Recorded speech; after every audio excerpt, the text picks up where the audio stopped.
can't. Unmute.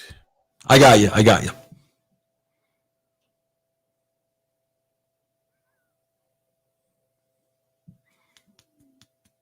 I can't hear you. I can't.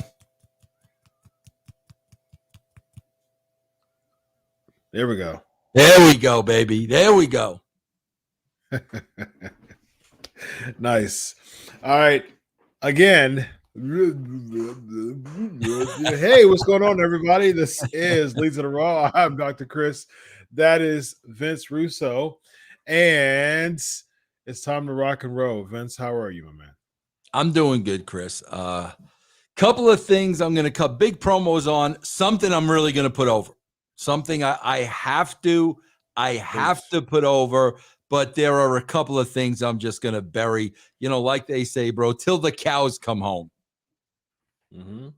And let's start with the opening segment, shall we, Doctor? Yes, please.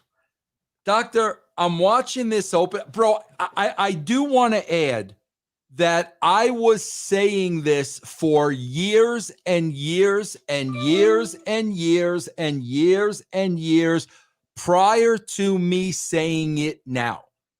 Mm-hmm. Okay?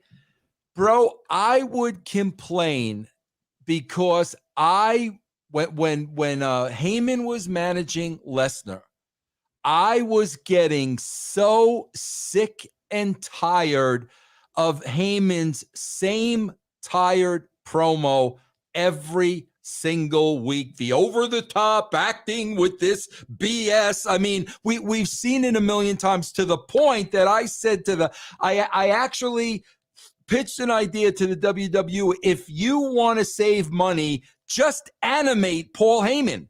You don't need him, bro. You don't need to pay him. Get an animated figure. Let the animated figure walk out there with the real Brock and let him just cut his same annoying promo every week. And I would say, Chris, why can't Brock speak? Why do we need to hear this boring, droning on promo every single week? So now Brock speaks. Chris, this is a guy that needed a voice box to cut the same exact promo for him year after year. Like, are you kidding me, bro? Like, are you kidding me, bro? I think that Brock, for the first time in his career, is actually just kind of having fun. Like, it seems like Brock is just really having fun for the first time. And before we get into that, be sure to look, there's a lot of people who like this show, Legion of Raw, okay? We want you to do two things. Vince and I want you to do two things. One, hit that like button, okay? And then two, leave a very positive comment for the show. Let us know how much you love the show, okay? Yeah. Because we have, Vince and I, we have trolls. Okay? We have trolls. It happens. Well, we got big troubles when we got to sit through this thing for 3 hours, bro. Yeah. We have all kinds of trolls that hey, not everybody likes everybody. A lot of people believe that when they talk about me, they say, hey, yeah, he's a very likable guy. There's some people who don't. People say they don't like the fact that I'm super chill. Hey, they want me to be like this all the time. And here we go. That's not me, man. I like that guy. I'm just really relaxed. Here we go. I like that guy, bro. Leads to the Raw, ladies and gentlemen. Yeah, so but I'm just a real chill guy, man. And bro, there's another website out there, another channel like Sportskeeda that I won't mention by name. And Are you sure? Yeah, I'm sure because, bro, the graphic is like the lead guy there, Chris Featherstone. As a shoot, the graphic is the guy doing this, bro. And every time I see it, I'm like, you stupid Mark, please don't show me this. And he does exactly what you're doing right there, bro. Yes. He's a really big Mark. but I'm the straight guy to this Chris and Vince fun duo. Vince is the one who's the very animated one, and we make a Bro, you very know who you awesome could be, pair. Chris, you got to help me here. You got, and I know I'm a lot older than you, bro. I know I'm a lot old. Remember WKRP in Cincinnati? Yes, Bro, baby, if you ever wonder. Yeah, bro, who was the cool? I think wasn't his name Venus Flytrap? Venus Flytrap, I believe. From I thought that was Happy Days. Though. No, Happy Days No, was no, no. What yeah. was the black DJ? I can't even remember his name. He was so silky smooth. Remember on Oh WKRP? yeah. Oh, well, I can't believe I can't. I'm almost positive it was Venus was the character name. I'm almost. Anybody reach out and help us? SK Nation. We're Yeah. look it up real quick. But you could definitely be that guy, bro, without a shadow of a doubt, bro. Thank you very much. Thank you very much. Yeah, man. I'm just I used to be. You know what's so funny, Vince? This is a shoot. Michael says yes. Venus Flytrap. Yes. What was the actor's name? If they could help us with the Timothy Reed. Yes, that's it, bro. He passed away, but he what a great character. But go ahead, Chris. Yeah, thank you, man. Here's a shoot, man. I used to be like super anxious and used to be mad at the world a lot. Like when I was yeah, man. When I was growing up, this is a shoot, man. And one of my best ways to just handle life is just to be just chill. You know what I mean? Just to handle it in a very calm way. That's therapists, me as a therapist, man, I have to if I get super anxious and just deal with life in a very anxious way, I wouldn't really be a good therapist. And so I have to really be a product of my teaching to clients. But Chris, I think this is important for people listening. How did you make that transition over? Did something happen? How did you make that switch over? Definitely my faith. Definitely Really, my conversion to Christianity. Yeah. Yes. Yeah. when you tell people, bro, how much things just change when you accept Christ, it's really hard for people to believe, and it's really hard to explain because it happens from like the inside, and it's very difficult. But I knew you were going to say that, bro, because that's the only way something like that changes. Oh, 100%, man. A lot of people would be super shocked if they knew the Chris, back in the day, just my upbringing, my influence, the things, my lifestyle, the things I used to do, man. It's a whole different thing. So now, it's kind of like a super chill, probably my favorite book of the Bible is Ecclesiastes. Just, at the end of the day, it's all meaningless. Just just live your best life and just love people. During that time and on the road, be a big influence. And again, my lifestyle is to create a legacy, man. Because my legacy is going to live. If I die tomorrow, I want to be sure that I left a legacy. In the small time, comparatively the small time that I've been here, I want to leave a legacy, man. So that's awesome, Chris. That is awesome. Thank you, man. I appreciate it. But y'all leave a really positive comment on the show to Vince. It's so fun. I'm about to put you over too, Vince. I guess this is just a sappy party here this Monday. Oh my God. I'm totally fine with it. Here's the thing, man. A lot of people, we've been doing this now for about a year and a half now. Wow. Yeah. And so here's the thing, man. I know that I worked with you a couple of times with interviews and things like that. And this year and a half that we've been working together, man, it's been great because, not only did I know the Vince Russo of old, of the Attitude Era, the booker, the head writer, but world champion. How could I? How could I miss the most important thing? Just throwing that out there. Yeah, absolutely. But at the same time, man, I've known Vince Russo as the person, and man, like the trolls are just complete idiots because they view Vince Russo as the booker. Now, it's okay to disagree with people. You know what I mean? It's okay. It's totally okay. But people don't know how to disagree. You know Yeah, what I I mean? And agree. that's one of the biggest problems in this world is that people don't know how to disagree respectfully. And if they have an issue with the way that you book a fake wrestling match, that's one thing. But if they influence you or they try to just poke you as a person, that's another thing. And I want to sit here today and say, man, I've known Vince Russo as a person over the past year and a half, and I've known Vince Russo as a friend.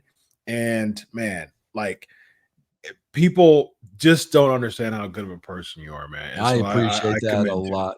Yeah, I really, really, really, really appreciate that a lot, Chris. yeah, And bro, I yeah, want to man. go. I just want to go back to this opening segment because I'll tell you what it's very reminiscent of to me, and you'll appreciate this, bro.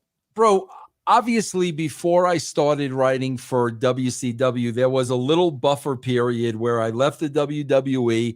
I went to WCW, but I wasn't writing or booking yet. At that time, bro, I was watching the characters and studying the characters to see what I had to work with. And, bro, I'll Mhm. never forget like one of the guys at the very, very top of my list was Ernest the Cat Miller Oh yeah. because this guy just oozed charisma. So, bro, I'll never forget the first time I met with Ernest. I made the decision, and I'm getting back to Brock and Paul Heyman here.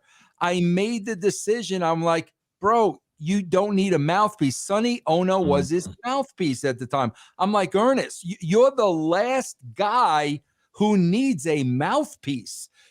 I want to hear you talk, bro. You're so glib and colorful and entertaining. And bro, I'll be honest with you, man. That gave me 20 years of heat with Sonny Ono. Just because I Really? didn't Wow. absolutely, bro. Just because I didn't Wow. think Ernest needed a manager. But my point is, if I'm working with Brock Lesnar and as a writer, I'm getting to know Brock Lesnar, bro, I'm going to figure out within a month, bro, this guy's got a really sense of humor in the back. This is a Mhm. very smart guy. This is a very witty guy. You know what, bro? He probably doesn't need a manager. Like, that's Mhm. what I'm going to figure out. I'm sitting here and I'm watching how entertaining he is. And I just cannot believe they just put us through those Paul Heyman promos for I don't even know, well over 5 years. Well, Yeah. how long has it been, Chris? He came back in 2012, I believe, right after 28, the Rock Cena match, the Raw after Mania. He came back and Oh, uh, I like did it see against Cena. see to me that is just the writers like not doing their job. If you're hanging around this guy in the back, bro, it's like when I hanging around Jay Lethal in the back. Mhm. Jay Lethal, he's kind of a smaller guy, so it was really hard to get him over as a bad apple. You know what I'm saying? Mhm. But Mhm. all of a sudden, I'm back there one day and he's breaking into Macho Man and Flair. And I'm like, bro, that's it. Yeah. When you're around these guys, Chris, every Yep. single week, you know what they're capable of. And Yeah. that's why I'm For saying, sure. how do you let this guy go so long without talking? Yeah, I would say I agree, but his promos. There was times where I know that there was a span of time that you didn't watch. He was there from 2002, and he left at MSG. Him and Goldberg left the same time when Austin was the referee at that WrestleMania, and he was pursuing football. So he was gone for a while, and him and Vince had a really acrimonious relationship at that time. And so he was gone for a while. Came back 2012 after being gone for 8 years. I think he left in oh was it '04 SK Nation? I think '04 was MSG. Yeah, him and Brock, I believe it was '04 because Eddie Guerrero won the title with the help of Goldberg, and then that led to their WrestleMania match. And so, yeah, I mean, he was gone, and so it just seemed like Brock just for a lot of his career just wasn't really feeling it as far as being a mouthpiece. Like his promos were really off. One of the most notorious lines that he said before they were Paul Heyman was cutting a promo, and he said, "Paul, say something stupid," and it was just really weird, and it's just really off. But I think now with this type of Brock, for the first time in his career, it seems like he's just really trying to invest in his character. Now he's smiling a lot more. He's actually playing a baby face, and a lot of people on media saying, "Man, this is the best Brock yet." And it seems like Brock is really spending time to really hone in his character, and he's gaining the confidence on the mic. And I think you can see that stuff too. I can appreciate it. I'm still not a fan of Brock kind of wiping the floor with all the current talent as we saw with the Elimination Chamber. I think there's better ways to put him over because he can retire tomorrow and be in the Hall of Fame. You know what I mean? He's a Hall of Famer. I think at this point WWE needs to work on more of putting others over and setting that new wave of talent. But I would say it's clear that Brock Lesnar is enjoying his career more now than he has been. And so it makes perfect sense right now as far as Brock doesn't need a stick man at all. But I'm also going to say, Chris, on the other side of that coin, I don't want to see Roman Reigns have a voice box either. Really? I don't, bro. I think he's got a lot of work to do on the stick, man. I think he does. But how does he get better, bro? Repetition, repetition, repetition. Yeah. That's how he gets better, bro.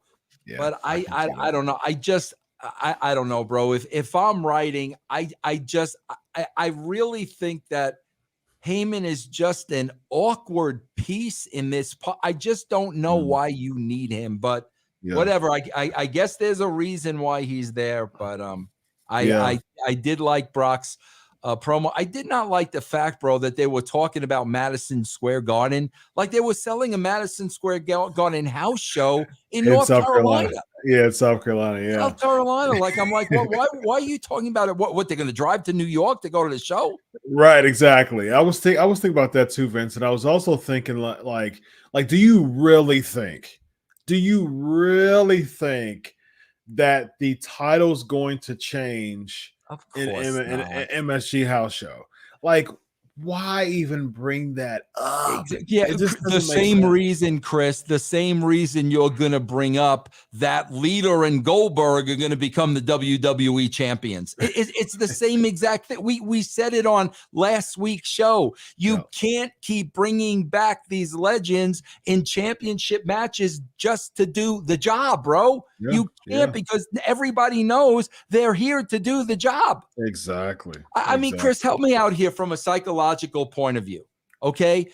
Do you think the WWE realizes that? Okay, bro, everybody knows Lita's going to job. Everybody knows Goldberg's going to do the job, but it doesn't matter because the people just want to see them. They just want to see Lita, so it doesn't matter if she goes over or not. Do you think that's their mentality, and do you agree with that?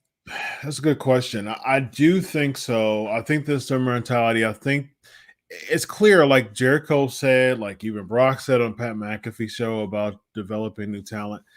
And at the end of the day, they have not developed new talent, and it is a huge struggle.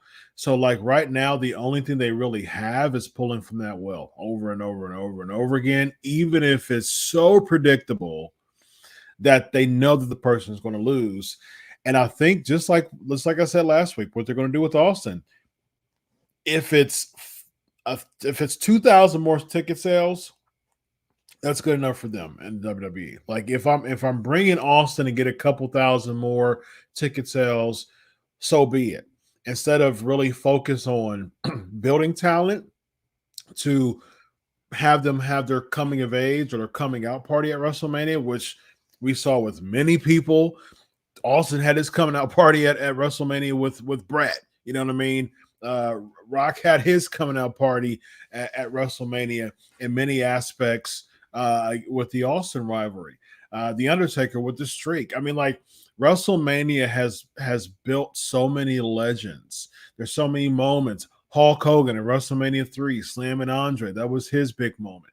There's so many. Ultimate Warrior, the retirement match against Savage at WrestleMania 4, the tournament. Like, there's so many moments in WrestleMania that build stars. But since that's so, because we talk about a lot of time with the Ryback effect, because they're not building stars so much, it's let me bring from the well. Let me pull from the well. We saw that with Edge tonight. Let me pull from the well. This is going to cause people to come. And then, like you say, the Raw after WrestleMania is still going to pop a decent number. And then it's going to go straight back to not even building stars again. So I think they've cornered themselves, and they really don't know how to get in the corner that they backed themselves into. Well, think about this, Chris. And we could talk about this a little later, but we could talk about it as now. When you're talking about the failure to build stars, bro, they attempted to have Vince McMahon build Austin Theory. Where's that in the last 3 weeks? That's over. Last 3 weeks, bro. So you're sitting there telling me, bro, you couldn't get Vince McMahon to get a guy over? Yeah, exactly. That's bad, bro. That is bad, bro. Yeah, they brought him back. And from what I understand, you've worked with them. A lot of people I've interviewed over 300 wrestlers, and a huge majority of them worked in the WWE. And unanimously, they would say that Vince hates being on camera. You know what I mean, nowadays. And so to bring him, because he's all about image. And unfortunately, he looks like an older 76-year-old. He doesn't look like a very springy, type of dapper, 76-year-older. He looks aged. He's been going through a lot. I mean, he's been behind that gorilla position for 40 years. He put his heart and soul in the company, and it's starting to look like it. And so even more now, he wouldn't want to put himself in front of the camera. And even willing to do that to try to put this Theory kid over just for that to be done. Lots of start stops. How can you build stars with all of these start stop push, man? You can't. And he was in the chamber. He looked like an idiot, just a plumb fool in the chamber match. And he didn't even show up on the Raw. And just what a way to build someone, man. and that hurts his career more than it helps it, because it shows like he couldn't even get a Vince McMahon rub. Yeah. And then just like, oh man, it's bad. Yep. Seth Rollins and Kevin Owens cuts a backstage interview. Bro, I just have to say, I gotta pull it from the well. Yeah, speaking of pulling from the well, real quick. Speaking of pulling from the well, Owens even mentions Texas again to pull. Bro, that's what I was just gonna say, Chris. I have to say this because I do know Steve Austin. Now, don't get me wrong, bro. People change. And Austin could have changed over the years. There's no doubt about it. But, bro, the Austin that I know, bro, this has to be a pretty significant payday for him to do this angle based on Owens running down Texas. Like, I can't, like, it's like I keep saying to myself, I know Steve. I can't believe he's doing this. But then again, I don't know what the guy's getting paid, bro. If it's stupid money, bro. But the creative that Owens is going to bury the town, and that's going to pull a guy out of retirement after 20 years, Chris? Out of all the possible options they had to pull Austin back, he is the deepest part of the well, Vince. Like he's been gone. He has stayed true to his retirement longer than anybody else. And to pull him out of the well from almost 20 years ago for this, Chris, off the top of my head, off the top of my head, bro, just sitting here right now, you and me, it's as simple as bringing Owens on Austin's podcast. Okay. And Austin kind of, Owens kind of taking the shot at Austin. You're crippled. You couldn't wrestle again, even if you wanted to, but really attacking Austin's pride. And then Austin, what are you saying, son? I don't have anything left in the tank? What, I'm working on one leg? And then, bro, you showed the Rocky IV training, where now it's all about shutting this young, shutting his big mouth. And you see the Austin training and you see the pain in the knees and him being pushed. I mean, my God, bro, there's such a beautiful story you could tell.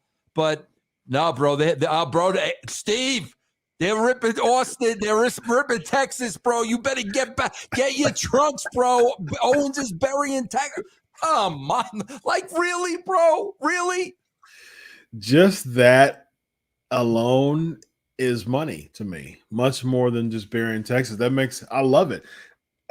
Kevin Owens being a host of the Steve Austin podcast, and they shooting an angle from it, not only does it make it seem like it makes the Steve Austin podcast must see for like future hosts. You never know what's going to happen there. But it also brings a reality base, because you came to my ranch, like you came to my area to say that stuff about me. Like, wait a minute, son. Like, you don't think still got it? You don't think that you think, what are you talking about, washed up? You know what I mean? Like, there's so many things that you can really build from that. I like it, man. You could even go as far, bro. This is how beautiful and wonderful this could be. So, all of a sudden, bro, I'm writing the Rocky movie again, bro. You get to the part now where Austin starts doubting himself. Maybe you see the situation on the beach. Remember the situation with the beach with Rocky and Adrian, and Rocky goes, "I'm afraid, okay? For the first time in my life, I'm afraid." Austin cuts that promo. Bro, then who comes out of the darkness to freaking train Austin? Bro, freaking Bret. Bring Austin to the dungeon. Remember they have their match, and Bret made Austin. Bring Austin to the dungeon. I mean, come on, Chris. We just came up with that off the top of our heads. It's not that difficult, bro. I like it. I like all the dungeon angle. Bret becomes Stu Hart. He becomes Stu Hart, bro. Yeah, he becomes Stu. I like it. Just like that. Just like that, bro. That's but why no, you need, he's running down Texas. Okay. That's why you need Vince Russo backstage, ladies and gentlemen. Crazy, bro. Crazy. Alpha Academy beats the Street Profits. Didn't they have this? Did they have this match last week? Didn't somebody no, the Street Profits beat they beat Dirty Dogs. Oh, okay. All right. Yeah. So we're just flipping and flopping. Yeah. Just, I mean, Street Profits lose. They win. They lose. They win. They lose. They win. Yeah, that's a good way of developing a tag team. Yeah. Tommaso Ciampa and Finn.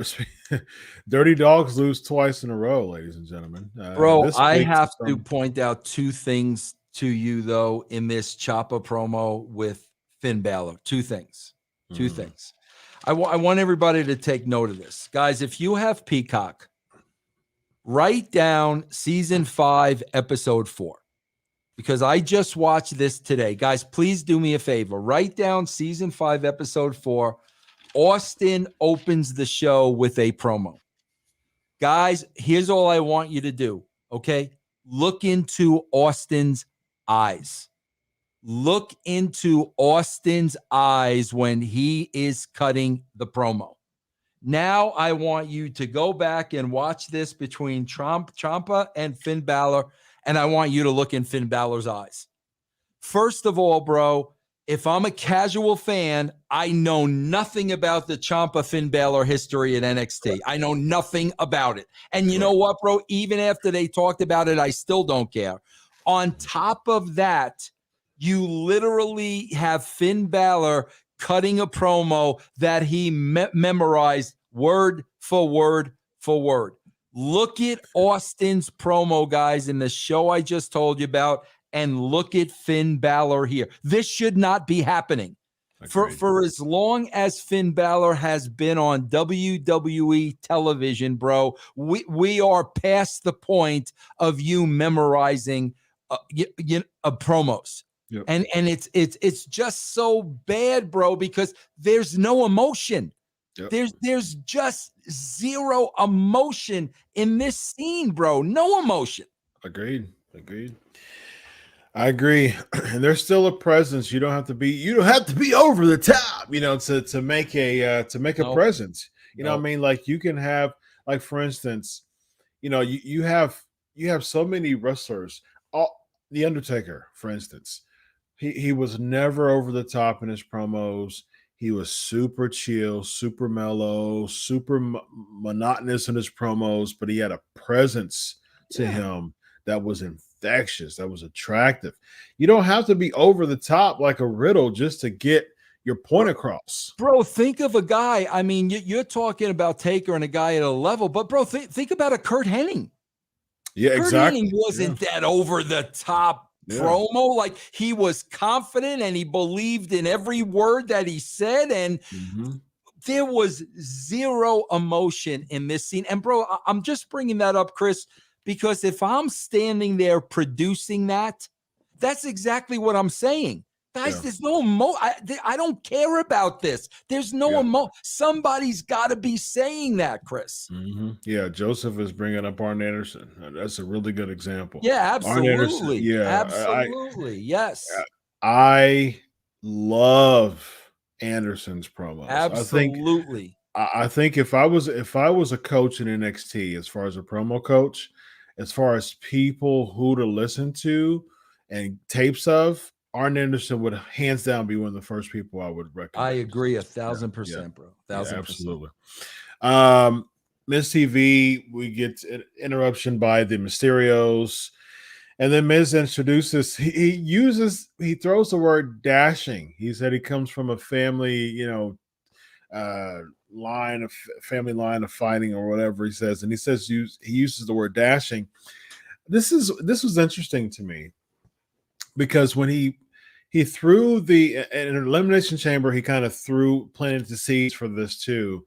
Some people were saying Cody. A lot of people knew it was Logan Paul, but some people were saying Cody, and he kind of threw the dashing, to this too. So I'm wondering if this is leading somehow to, like, probably the Miz and Logan Paul. Logan Paul get the celebrity win at WrestleMania, and maybe a Miz and Cody Rhodes feud if it gets signed. What are your thoughts on that? Bro, there were a lot of people, because I was doing a watch along. There was a lot of people who thought, like, bro, why are you making people believe this may be Cody? And when it's not, they're just going to be very, very disappointed. And that was the feeling like I got, that Miz was just kind of screwing around with the people. However, their reaction is going to be exactly what their reaction was. Why are you teasing Cody Rhodes and it's Logan Paul, who we don't care about? And bro, some people even went as far as to mention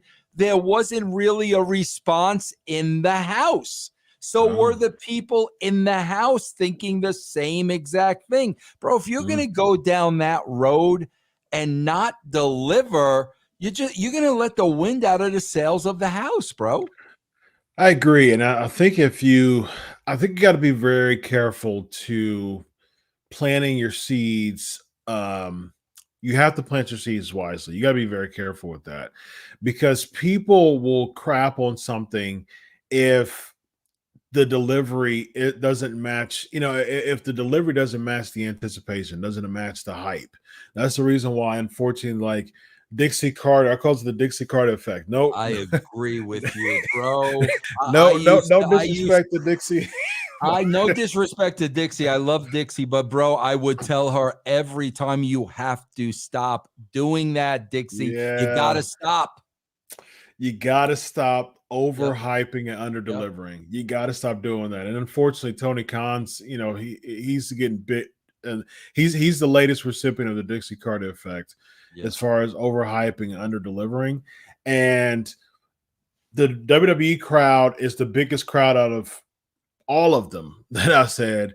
And if you overhype and you plant these seeds and you want Cody to come in as a babyface and you do this stuff in the interim, I don't, that's not really good to me. I'm not a big fan. I'm not a big fan of that. So, And bro, here's the thing they keep falling in the trap of, Chris. I just want to point this out. They bring in a Big Bunny, they bring in a Logan Paul. These are pop culture icons. They're very cool. They have a huge following. Here's the problem, bro. You bring them on the show, so you're hoping they bring their audience. So now their audience comes to the show, and what are they watching, bro? They're watching a very uncool show. So like what they're trying to bring the people there, and they're probably doing that. But bro, you've already proven with Bad Bunny, you've not increased the audience, bro. Yes. Because when they come to watch your show, you're the most uncoolest show on television, bro. So you think people that follow Logan Paul because he's cool, he's hip, he's pop culture, he's cutting edge, he's got the attitude. You think because they follow him and see him on your show, they're going to continue to watch your show when Nikki Cross comes out next? Like Correct. Seriously, bro. Seriously, man. Correct. And I think even if you think about it from a weekly standpoint, you're bringing in Logan Paul for these next 6 weeks, between now and Mania. Okay, sure. Maybe you pop, 50,000 more people. Okay. Here's the problem. It reminds me of like some type of like guest person to some show, right? Say for instance, you're a big Yellowstone fan, right? And say Yellowstone starts to dwindle down in ratings, and they bring in someone like Sly Stallone or something like that. You know what I mean? Like just an icon in the movie industry. And so people are like, "Oh man, absolutely! I'm a Sly Stallone mark. I'm going to come in and watch Sly Stallone." And then he comes in as a guest, actor for like probably a month or two. You've got to keep that momentum, knowing that he's not going to be here, but for this pocket of time. You don't go back to how you were before Sly came after he leaves. You come up with different things to make us continue to be interested. Otherwise, the people who came for Sly, they're going to drift right back out, just like they have been doing with everybody else. And bro, what you're talking about is when we brought Mike Tyson in, we kept those people, bro. When Tyson left, we now had those people hooked to Austin, hooked to The Rock. We kept it's exactly what you said, Chris. Exactly, bro. You gotta do that stuff, man. Yep. Alpha Academy cuts a backstage interview. You actually have your boy had another vignette. Veer. Who? Did you see that? I did. I missed it. I don't know what to say at this point, bro. I don't know what to say. I don't know. It's so funny. Every time I look at the Veer Mahan promos, I always look forward to see if they say he'll be debuting next week. Like every time I look at Veer Mahan promos now, I'm looking for the next week on Raw, but it's still the same. It still says the same coming to Raw. It's the same type of stuff. And I'm just like, bro, man. The only way you pay this off, bro, is if they're getting ready to start a match, whatever. It's Mrs. Music and entrance, and freaking Veer Mahan, full dress, dress clothes, the whole comes through the crowd and gets the microphone and says, "Okay, bro, all right, the rib is up. Okay, I get it." That's the only way this gets over. That's the only way, bro. I'll tell you what. And then he goes, "I'll tell you what, bro. If you're not gonna name my debut, I will. I'm going to be here next week to kick somebody's butt." That's the only way you get it over. He should be like that whole thing should start inside the production truck. Like, Yes. Yep. he's like, cut the promo, Absolutely. cut the promo, Yes. cut the promo. Yeah. I'm done. It's been 6 months.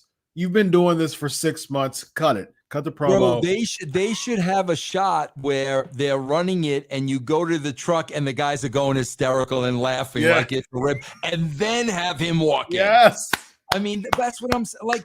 Come on, guys, get a little creative here, man. Yes, absolutely. That's two money ideas in one show here. That's what we do here on. Bro, could on you Teasing mind? Pro. Can you imagine? You know how Bret Hart is. Can Mhm. you imagine telling Bret, you're gonna become Stu. You're gonna become the. Can you imagine what that would mean to him, Yeah. bro? Family legacy, They missed the boat, bro. They just Yeah. missed the boat on so much stuff, man. So much. I agree. I agree 100%. And it's funny because they don't even like say his name anymore after the promos. Like I put a quote that they put that they said from one terrifying force to another, and then they went right into the women's match. They talked about Rhea Ripley. They just went right into the women's match, and I'm like, they don't even say his name anymore. Like this has to be a rib. It has to be a rib. And so. Yeah, and then that's another draw at WrestleMania. Bret goes to the ring with him and is his corner guy. There you go. Does that hurt WrestleMania? As far as Austin's concerned, no, absolutely. I was talking about Veer as far as what they said from one terrifying force to another.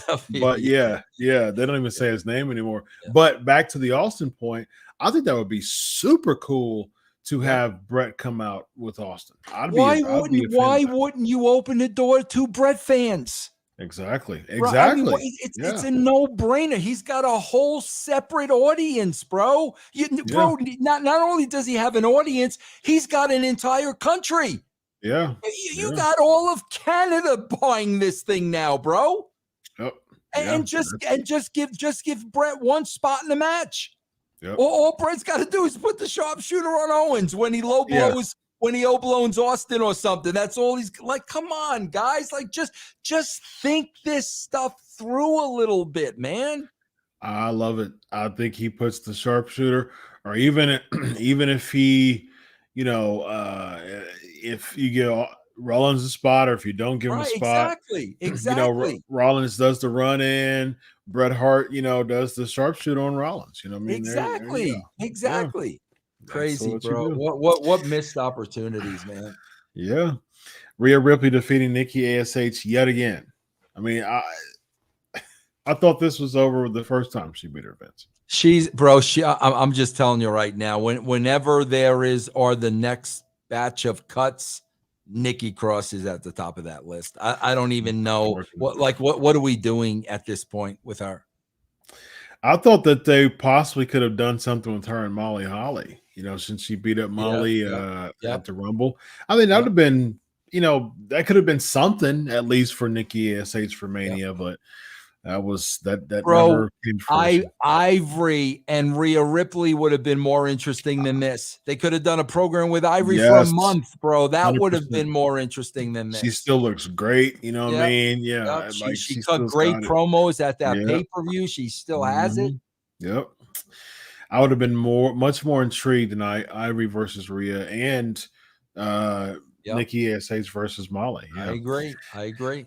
You got 2 nights. You got to fill it up with stuff, and those are 2 matches that would have made sense based on Royal Rumble. And that's the thing with Royal Rumble. Royal Rumble is supposed to be used to spawn feuds. We saw so many feuds spawn over the past 30 years. At least have the tag match, bro. Molly and Rhea Ripley against Ivory and Nikki. That's more interesting than this. I was thinking about the same thing. I was thinking Molly and Rhea against Nikki ASH and Ivory. Why not? Why not do it? You know what I mean? And Ivory could be a good mouthpiece for Nikki ASH for this past 5-6 weeks. Yeah, would make Nikki ASH even more relevant. Even more heat. It just. And also sense. Behind the scenes, be teaching her during that time, bro. Correct. Correct. Absolutely. Yep. Yep. Yeah, man. Well, that's three angles that we've came up with for WrestleMania that didn't come to fruition. The Undertaker Hall of Fame video package. They showed this before. They showed this on Elimination Chamber.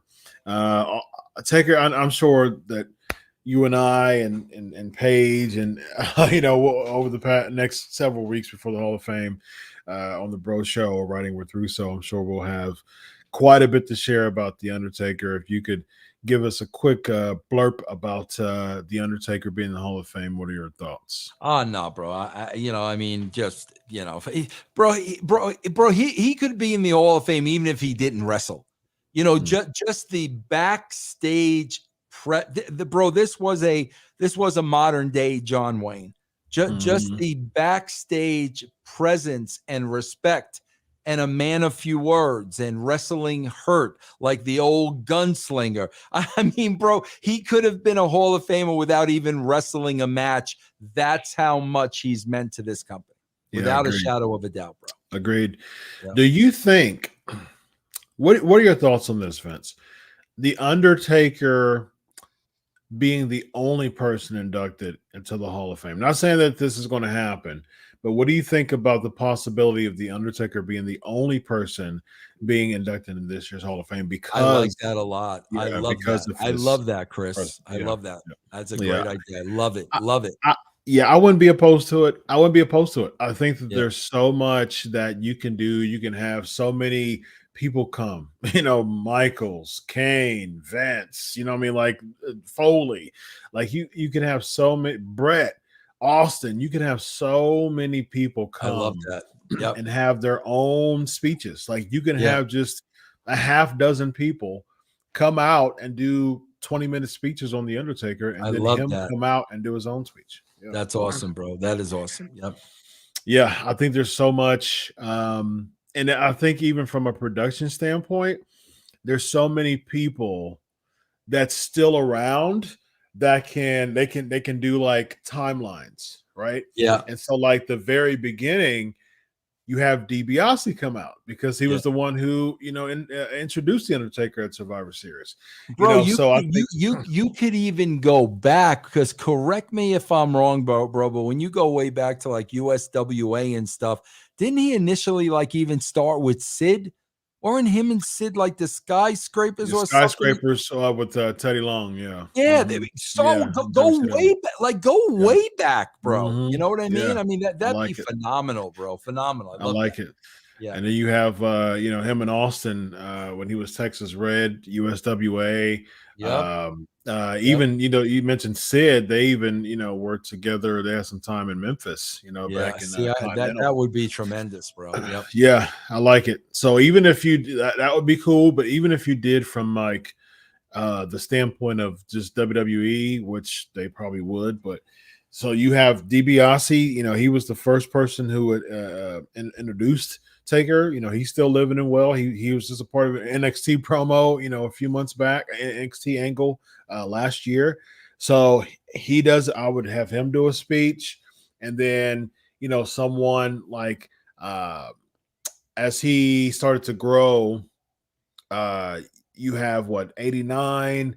And then 92 around that time as he beat Hogan for the title. You can have Hogan do a speech. You have freaking Bruce Pritchard put on that ridiculous red makeup. There you go. Brother Love. Yeah, absolutely. Bruce would jump at that, bro. Like absolutely. That's cool to me. That's cool to me, bro. Yeah, I like it. You have Brother Love come out. Yep. DiBiase, Hogan, and even you get to the 95, 96's time. He, Sid, Kevin Nash, Jake. Yeah, absolutely. Yeah, you have so many people who are still living who can cut just these promos for the Undertaker and through just an evolution of his career. Kane comes out. Triple H. He had 3 WrestleMania matches against Triple H. His, 2 amazing matches against Shawn Michaels at WrestleMania. Mick Foley. You do a special segment on Paul Bearer. Yeah, absolutely. 100%. You do a special segment on Paul Bearer. Yep.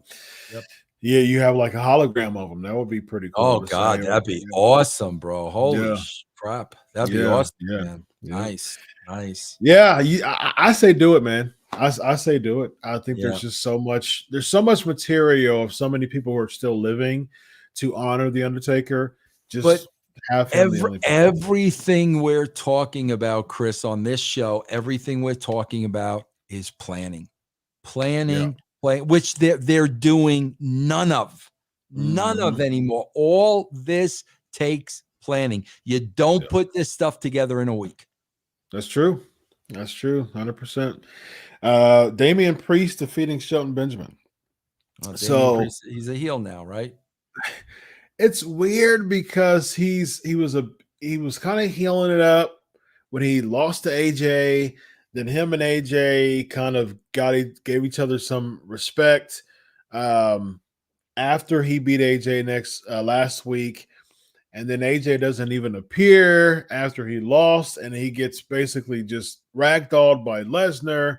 But somehow they want to set up AJ and Edge because he threw those phenomenal hints there. But now it's seeming like Damian Priest is a face again because of AJ, but he's a heel because why would they have him go against Shelton Benjamin, someone who has a prominent South Carolina presence?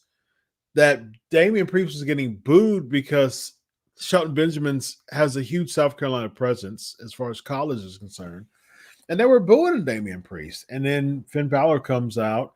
And so I guess he's like still the baby face going against baby faces. And now they just want to push Finn Balor, who got beat up by Austin Theory. And there was no continuity with him and Austin Theory. They just mentioned it. He's been out since getting beat up by Austin Theory, and they have no type of interaction at all with each other. I swear, bro, I'm going back to that episode I'm watching now of the Attitude Era, bro. Last week, the prior week, Ahmed Johnson's having a match against Owen Hart, and Austin wants revenge on Hart because of the neck. Mhm. Okay, so Austin wants Owen all to himself. So what does Austin do? He comes out, he hits Ahmed with the stunner. At the end of the show that same week, Ahmed in his locker room selling it, telling Austin, bro, you just opened up, the devil's door, really cutting. They got in on his eyes and really cutting a straight promo. Bro, we go to the next week. Austin's in the ring cutting a promo. Boom, here comes Ahmed. They don't do that anymore, bro. That's the problem. They don't do that anymore. They don't, man. It's back in the day, man, we used to say it's too much like right.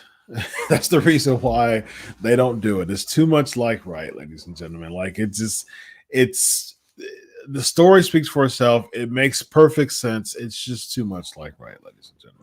Then, bro, I say, you want to hear something interesting for me just to go a little further? So, bro, Yeah. not only is Ahmed there, they make the match for that night.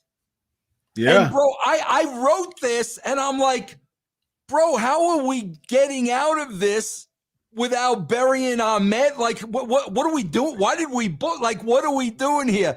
Bro, you know what? Guess what happens? What happens? Ahmed music and entrance. He's ready to go. Lights out.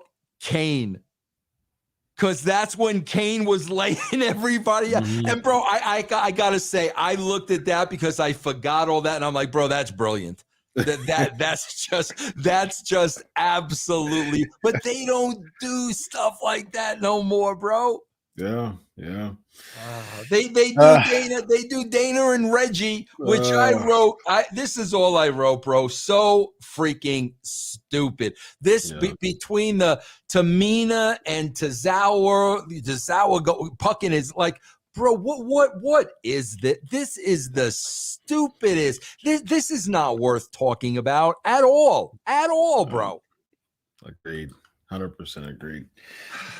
Who cares about this segment? And if the kids did care about this segment, you have it toward the very end. You have it at the third hour. Like, You're not really playing. You're not really booking for the It's kids if you're terrible. having this segment third hour. It's terrible, bro. They want to make budget cuts. All the people involved in the 24/7 angle, like all of them, mean nothing. Nothing. No, All no, of no. you could cut. You could literally release 6 people tomorrow and not miss a beat. Along those lines, Vince, Dana Brooke has really gotten herself in really good shape. You know, I know she used to be a bodybuilder. She's an Ohioan. She's a fellow Ohioan. So she was like a bodybuilder, and she had a really good shape going into NXT, which is one of the reasons why they brought her in, because she was in really good shape. And so she was booked in ways that she just didn't like. She was just booked so poorly, and she got out of shape. I mean, she hasn't never been terrible, but she got out of shape compared to where she was. But she's really gotten back to the point of like really getting into really good shape. There's a I don't know about her, but she looks really good. You know, I She mean, looked she great on looks this show. I mean, yeah, she looks she very looked marketable. great. Bro, Yeah. she looked tremendous. It's just this stupid, ridiculous stuff they have her doing. She looks Yeah. great. Yeah, she looks great. She looks arguably the best she's ever had in the Yeah, WWE. But I was like, what? Where else could she be utilized? Because it doesn't seem like they have enough faith in her in-ring ability to really make her a star. So they still, it seems like they still want her there, but they don't have enough faith in her in-ring ability to give her that rub. yeah, yeah. So I Bro, don't I don't know where she does. let me ask you this because I didn't watch it and she wasn't on the show this week. What did they do with Alexa Bliss in the Elimination Chamber? She beat like one or two people, and she lost. She made it to the end, and she lost to Bianca Belair. And she wasn't on this week's show at all. No, Yeah. all the therapy sessions leading to Elimination Chamber. And again, I don't mind Bianca. I mean, you know, we'll get to it. Matter of fact, it's a good segue.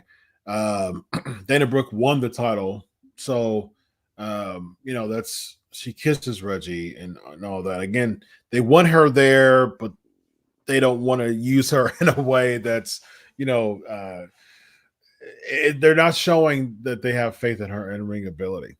So we'll see what happens with that. I wonder how this is going to be utilized in WrestleMania, ladies and gentlemen. I think we'll see some type of surprise. Like we'll probably see like uh, um Mike Rotunda or something like that. You know, I mean, just some random 24/7 people again at Yeah. WrestleMania. Um, but as far as the Bianca is concerned, I was with the Austin back in the day, he wasn't 50-50. That's what made Austin so important and relevant. He was being made like a star. Like they built him to like you and Ed, y'all built him to look like a star. He wasn't just 50-50 every week and losing matches. We Mhm. talked about this before. We actually looked at stats. That remember that one time last year we actually was looking at wrestler stats, the career stats Mhm. of their matches. Like Hogan's was like above 60, Taker's was above 60, uh Austin's was like above 60 as far as career win average. And it has a theme, and those are among some of the biggest stars ever.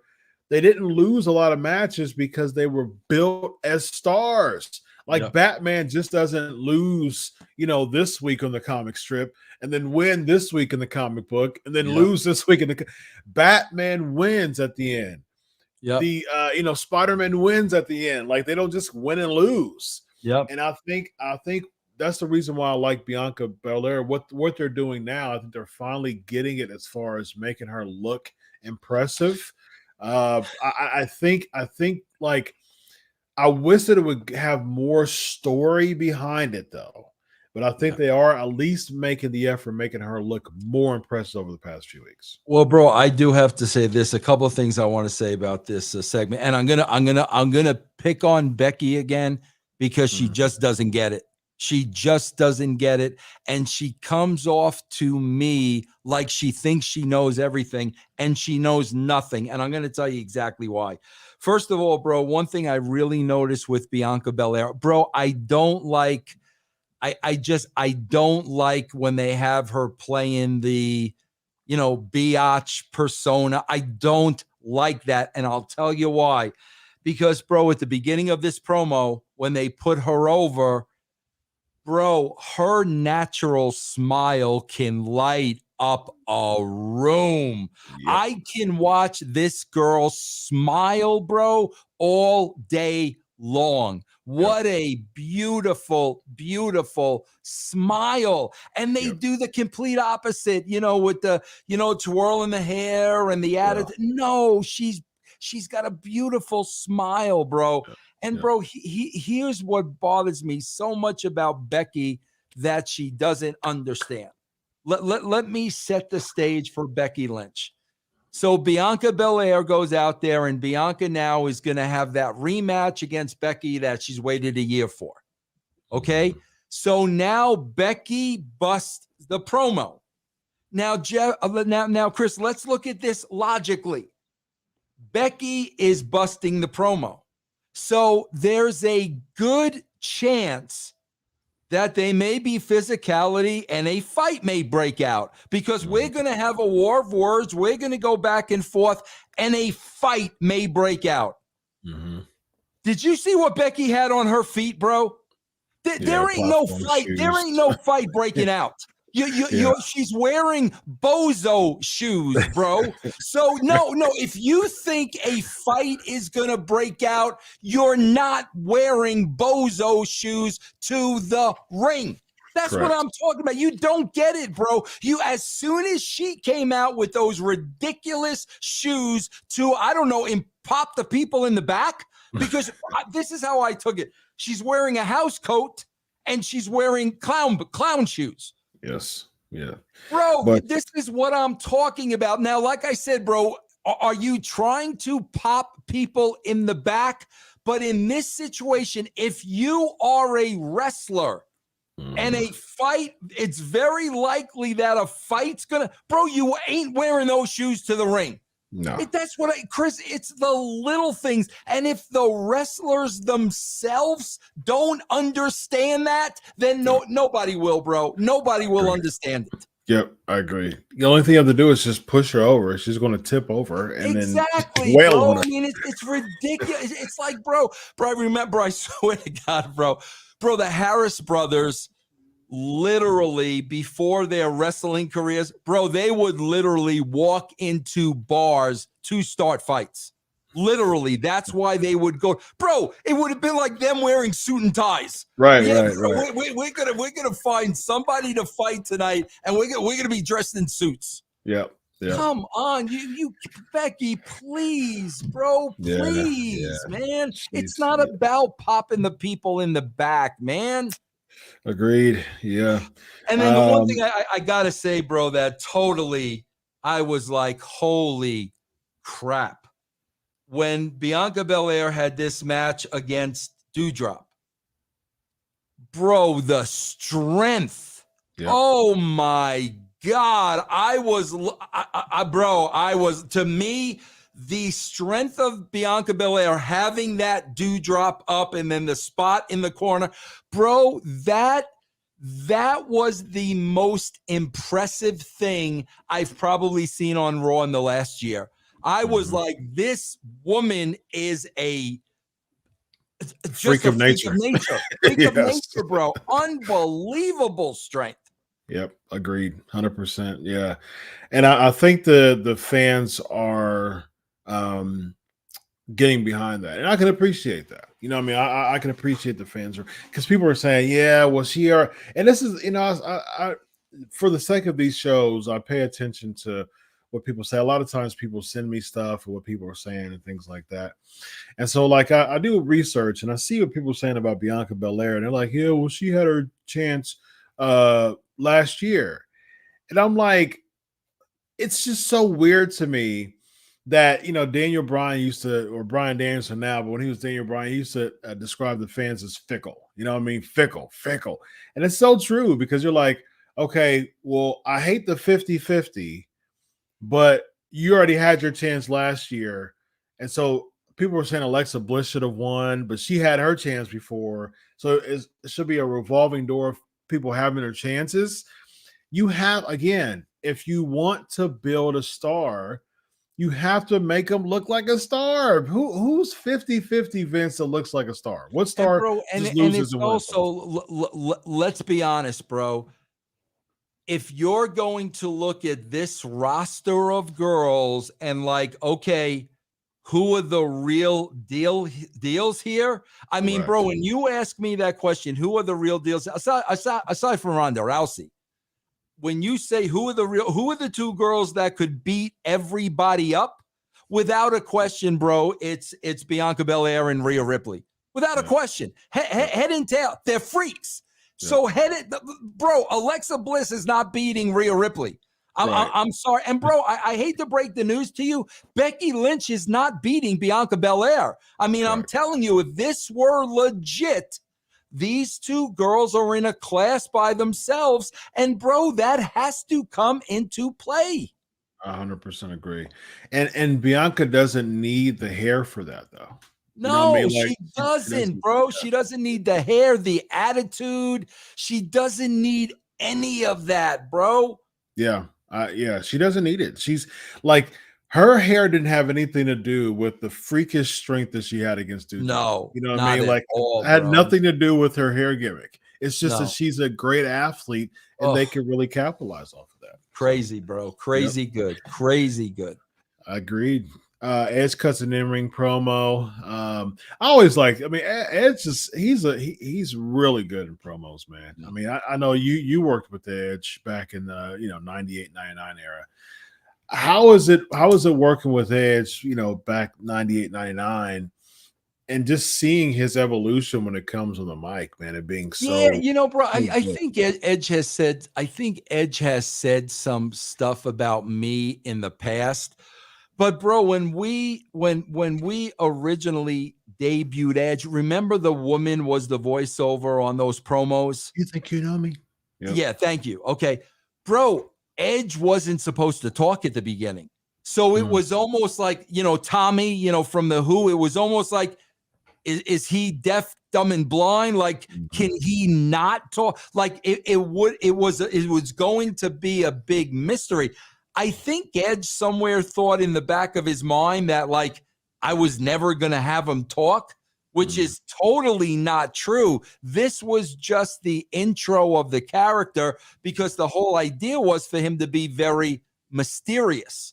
This guy ain't saying, can he even talk? We don't know, but that's how we were going to evolve the character. But yeah, bro, this, again, bro, I do a poll every week. I mean, every day online.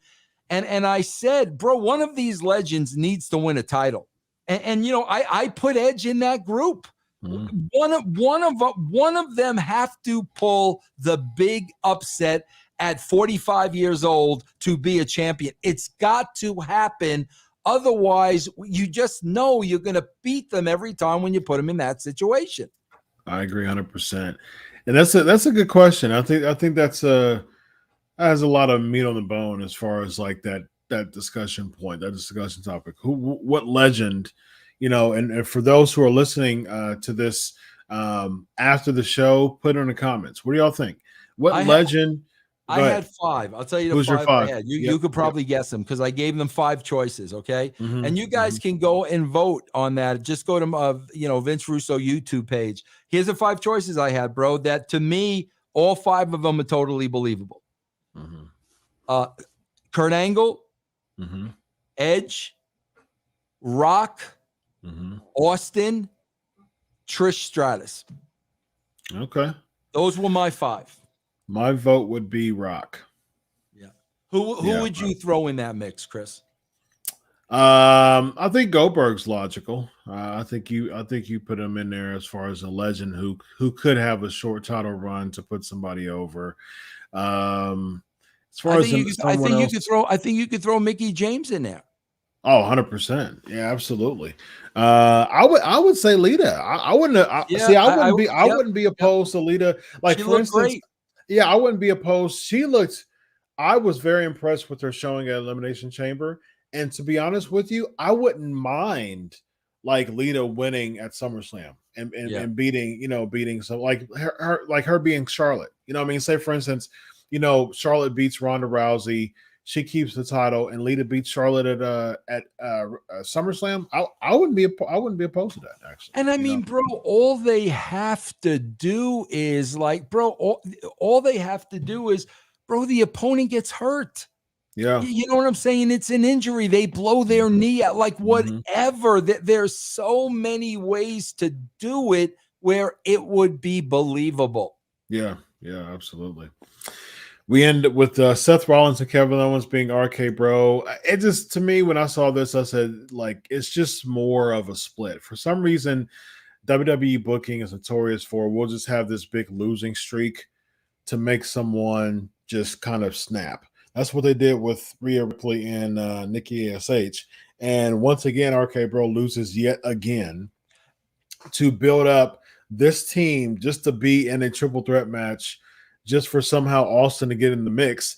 And so it just seems like all this is just a split Orton and Chris, and what else do we talk about, bro? They beat Riddle every week. Yeah. Bro, I swear to God, if somebody wants to do this, you know, somebody in Sportskeeda, if you guys are watching this and you want to do this, I am not kidding you, bro. I would love to know how many times Riddle has been pinned in the last 3 months. Whether a singles match or a tag team match, it doesn't matter. I guarantee you, bro, over the last 3 months, they probably beat this guy at least 7 or 8 times. I guarantee you, bro. Every time Riddle's doing the job. Yeah, over and over and over again. And I think they're going to utilize that of saying, you know, because he keeps losing, Orton's going to get upset that they keep losing, and it's going to cause him to snap. I just wish they had a better story than that. Yeah, I'm with you. I'm with you, bro. I am with you 100%. I just wish they would. Like, to me, that's not a good buy-in to me. Like, okay, I'm tired of losing. I was your partner, and now I'm tired that we're losing. We just saw that with Nikki ASH and Rhea Ripley. So why am I would have Orton get mad and start pushing him around. And then, bro, I would have the UFC fighter go out. Well, Rand, you thought I was stupid? Yeah. Nah, bro. That, you know, I played you just like I've played everybody else because I'm the best guy. And I wouldn't be opposed to a Riddle turn. Like, I think it's obvious that Orton's going to be the one to turn. Yeah. But I actually wouldn't be opposed to a Riddle turn, and Riddle beats Orton at WrestleMania as a heel. Chris, you got to plan these things out, and they're not planning anything out, bro. Agreed. Well, what is planned out is this show, and we have a good time every single week. We have a great time for the people, ladies and gentlemen. And once again, watching this show, go to YouTube video, go write a positive comment, and be sure that we have all these comments, all these likes. That really boosts up our analytics for more people to watch this awesome show, The Legion of Raw. Let the listeners know. Oh, you got something to say, Vince? I got a bonus. We got bonus material. We got a bonus. I think it's timeout worthy. Everybody thought I was kidding, including Dr. Chris, I believe. Okay. I think it's timeout worthy. Yeah. Here we go. Time out, Joey. Okay, bro. Everybody thought I was kidding. Wait, bro, get that off. Take that off. I got to sell this, bro. I got to set this up. Chris, what are you doing? All right, thank you. Okay.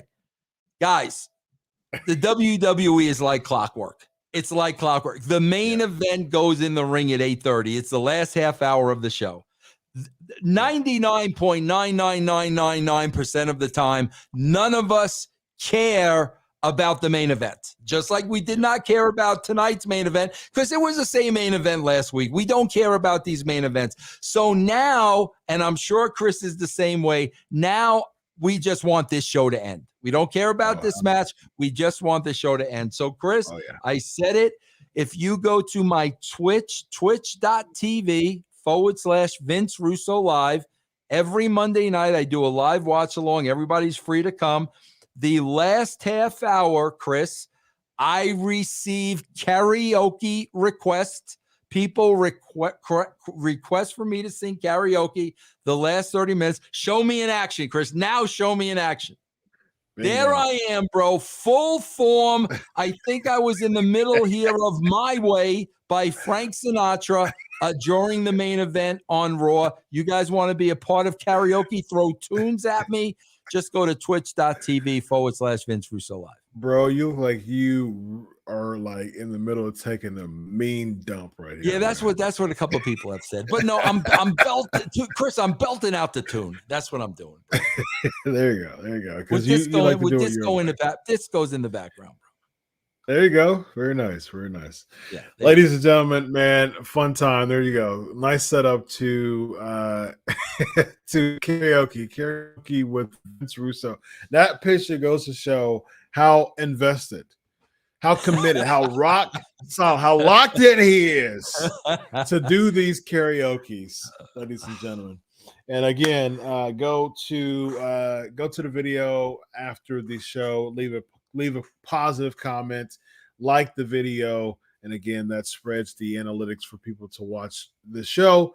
And if you haven't subscribed to Sportskeeda yet, what are you waiting for, ladies and gentlemen? What are you waiting for, bro? Come on, no brainer. Look, come on. He's Vince Russo. I'm Dr. Chris. This is Legion of Raw, and we will see you on the other side, brother.